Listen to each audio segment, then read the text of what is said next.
We are good to go. We're going to start with Chris Neat right up front. You grew up in an FSU family. What does this game mean to you personally? Yeah, I think it's this is the game you grew up hearing about, right? Like, these are the moments. This is why you come to Florida State, to be able to play this game. And so, hearing my dad talk about his experiences throughout this game, just talk about the feelings he has, the passion he has for this game, I'm really excited to be able to participate. Ira? Hate to bring up that moment, but how surprised were you when they overturned that call? I'm assuming you were very confident that it was a catch. Yeah, I just need to catch it clean. If I catch it clean, it doesn't even have the chance to be overturned, and so I take full responsibility for that. I need to catch the ball the first time. Brendan?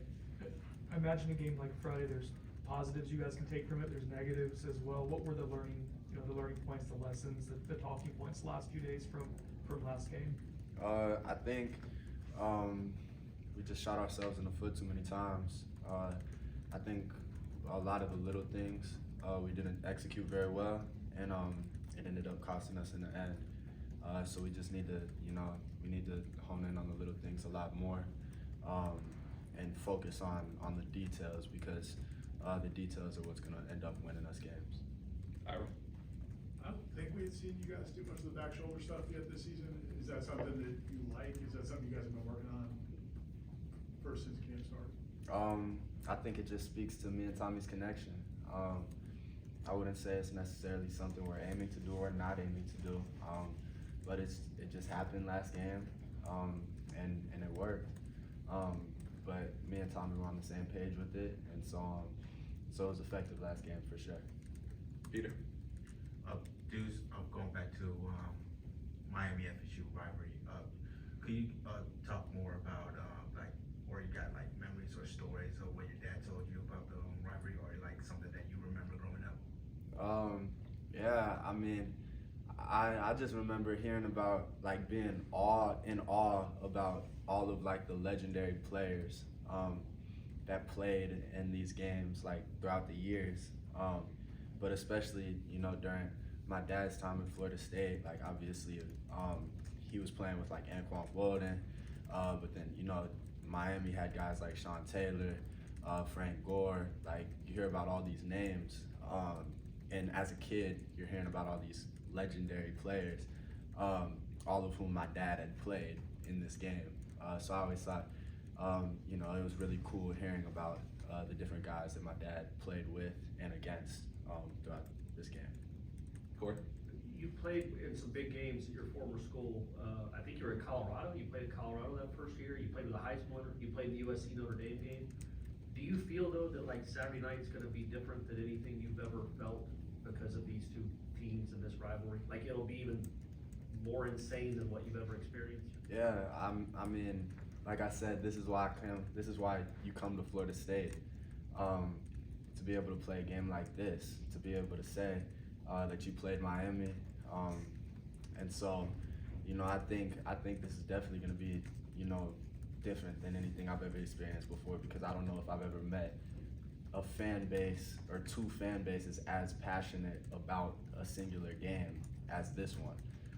So I'm really excited to be able to go out there on Saturday and just experience that passion. Brendan? Miami doesn't give up a ton of long passing plays, so opportunities are going to be, I guess you have to make the most of them. What have you seen from that defense, the secondary, that I guess makes it difficult for teams so far to hit explosives on them? Yeah, I think they have overall really solid defense. I think their front seven is really good, and I think their corners are very, very solid players. And so it's hard, it makes it hard when you have good players across the board to hit those explosive plays. But I think Coach Gus is working on a really good game plan, and if we can go out there and execute, I think we have the potential to do, some really cool things, some really fun things. Aslan? The way things went on Friday night, I'm sure you guys would have wanted to line it up and play Miami as soon as you guys got back to Tallahassee on that plane ride. Just, I don't know if grateful is the right word, but just how excited are you for the fact that you guys can make kind of everything right if you take care of business on Saturday? Yeah, I mean, obviously we weren't we weren't going into Virginia, you know, expecting to lose. But you know, I think, like I said, a lot of the little things came back to bite us. And so this week we've been, you know, working on trying to stress all the minute details, the things that seem unimportant, but in turn could be really important. And I'm really excited about the possibility of playing a team like Miami this week. And you know, hopefully, you know, showing that we are the team that I believe we can be. Ira.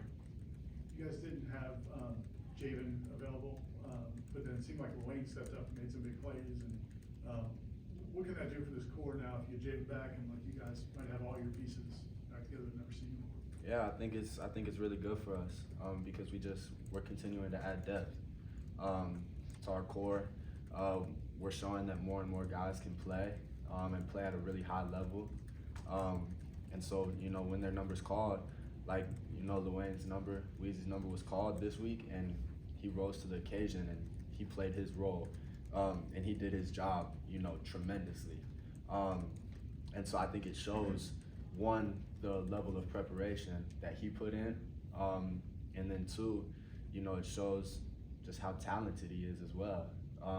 And so, you know, as more guys continue to play, I think it's really good for our room because, you know, it's a long season, and you know, we need to be able to rotate guys, and we need guys who can make plays. And so, I think it's really exciting, and I'm really happy that Weezy got those opportunities, and he took them and ran with them. We'll do two more. Liam. Going back to your connection with Tommy, it seems like in the big moments, the third downs, the fourth downs, when you guys kind of need a spark play, he looks to you. Does that give you that extra confidence and that trust that you have with your quarterback? Yeah, I think it's really cool because, you know, in those moments, him coming to me shows that he trusts me. And I think I said it a couple weeks ago, but like if he's gonna trust me, you know, I fully expect myself to come through and make a play for him. So, you know, as long as he's willing to trust me, you know, I'm gonna do my best to make sure he keeps trusting me. Court. A quick 2-for-1 on the OPI. It didn't look like you nudged that. I'm not trying to get you in trouble. It didn't look like you nudged that kid much at all. But is there a teaching moment there? Like, what did you do wrong on that play, do you think, if anything? Yeah, I think I got two hands on him, and I think, you know, I'm so tall, my arms are long, and so if they see that that kind of extension, and then the separation that came with that extension at the top of the route, you know, I believe that it's probably, you know, not a bad call at all. So I need to be better.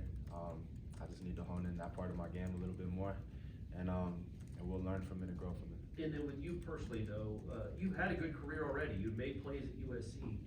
What did Friday night, though, prove to you, if anything? I think you played almost every snap in that game on the road and made huge plays when your team needed it. Did you prove anything to yourself on that game Friday night?